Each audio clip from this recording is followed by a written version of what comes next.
వేశా మొదటి అడుగు అమ్మ వేలే ఊతగా,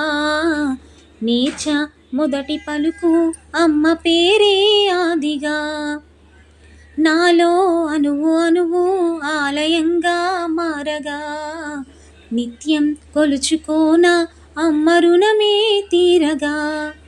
తోడుండగా నన్ను దీవించే కన్న ప్రేమ, కీడన్నదే కనిపించేనా ఎన్నడైనా, సిరులులికించే చిన్ని నవ్వులే మణిమాణిక్యాలు, చీకటి ఎరుగని బాబు కన్నులే మలగని దీపాలు, బుడి బుడి నడకల తప్పటడుగులే తరగని మాన్యాలు, చిటిపొటి పలుకుల ముద్దు మాటలే మాదన ధాన్యాలు, ఎదగాలి ఇంతకు ఇంతై పసికోనా.